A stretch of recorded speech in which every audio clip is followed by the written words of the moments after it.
Saint in a సూట్లో the most important topic ఏదైనా ఉందంటే ఇదేనండి. Where are you operating from? మీ జీవితంలో మీరు హ్యాపీగా ఉన్నా, మీరు విషాదంగా ఉన్నా, మీరు విక్టర్గా ఉన్నా, విక్టిమ్గా ఉన్నా, ఇదే డిసైడ్ చేస్తారు. చాలామంది ఎక్కడి నుంచి ఆపరేట్ చేస్తారో తెలుసా అండి? రెండే విషయాలు. మీరు ఏ డెసిషన్ తీసుకున్నా కూడా, మీరు కాన్షియస్లీ అన్కాన్షియస్లీ తీసుకున్నా కూడా ఈ రెండింటి మధ్యనే మీ డెసిషన్ ఉంటుంది. ఫియరా లవ్వా? 90% కెరీర్ డెసిషన్స్ ఎలా తీసుకుంటారు? అమ్మో మనకి నీకు బాగా నచ్చింది అంటున్నావు, రేపొద్దున దాంట్లో ఉద్యోగం రాకపోతే భయం నుంచి తీసుకున్నారా, ప్రేమ నుంచి తీసుకున్నారా? అలాగే మ్యారేజ్లో అది ఇంకా పెళ్ళి అవ్వట్లేదు, ఏజ్ దాడిపోతే పెళ్ళి అవ్వదు, లేకపోతే ఎందుకంటే మంచి సంబంధం దొరకదు, వేరే వాళ్ళంటే కట్నం ఎక్కువ అడుగుతున్నారు.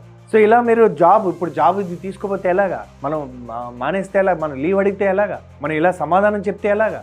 ఎవ్రీవేర్ ఒక్కసారి ఫియర్తో ఒక మేజర్ డెసిషన్ తీసుకుంటే మిగతా అన్నీ కూడా దాంతో ముడిపడి ఉంటాయి. అందుకని జీవితంలో ఎప్పుడైతే ప్రేమ అంటూ ఒక వికసిస్తుందో, మీ యొక్క హృదయం నుంచి ఆత్మ నుంచి నిర్ణయం తీసుకుంటారో, that is called authentic self. Then everything will be extraordinary. So అదే మీరు కాంటెక్స్ట్ అంటాం దీన్ని, ముందు మన వీడియోస్లో తెలుసుకుందాం.